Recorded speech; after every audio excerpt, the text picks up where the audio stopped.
معاك sida nacnac oo kale ama wixii la halmaalo wax walba macaan laga sameeyo rabaa qofka sokorta qabo inuu ka fogaado malabka waxaana u maleynaa bulshada ugu badan ee aadka u cunta xalwada bismillaahir rahmaanir rahiim magacaygu waa Dr. Ibrahim Cabdiraxmaan Macalin Ibrahim dhakhtarka cudurrada guud ka howlgala isbitaalka takhasusiga Soomaali Syrian tobanka cunto iyo cabitaan ee la rabo qofka sokorta qaba inuu aad uga fogaado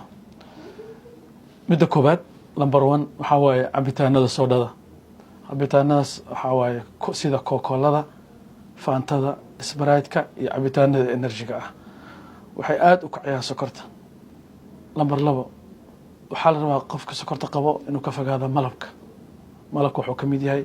waxyaabaha ziyaadada sokorta u kaciyo number 3 xalwada waxaana u maleynaa bulshada ugu badan ee aadka u cunta xalwada waxa waaye qofka sokorta qaba asna lama ogolo number 4 waxa waaye baastada waxay ka mid tahay waxyaabaha aadka u kaciyo ee dadka sokorta qaba la rabo inay ka fogaadaan number 4 waxa waaye bahaladan la dhaho jibiska nooca kulaalka ee baakadaha ku jira ee lagu galo dukaamada oo hot-ka ah isla ayaga number 6 waxa waaye kuwa loo yaqaano French fries-ka oo ah baradhada la shiilo number 7 bariiska wuxuu ka mid yahay isagana waxyaabaha aadka la rabo inuu qofka sokorta qabo ka fogaado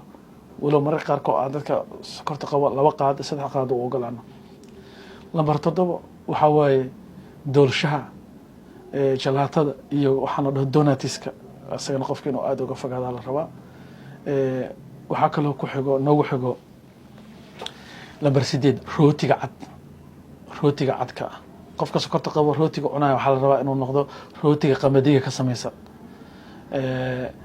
number 9 waxyaabaha macmacaanka sida nacnac oo kale ama wixii la halmaalo wax walba macaan laga sameeyo cereals-ka la dhaho number 10 ee u dambaysa waxa waaye timirta qofka sokorta qabo waxa uu ogolnahay 3 xabo inuu qaato maalinkii 24 saac 10 shay marka waxay yihiin oo 10 shay la rabo qofka sokorta qabo inuu ka fogaado si ay sokortiisa u kacdo waa mahadsantiin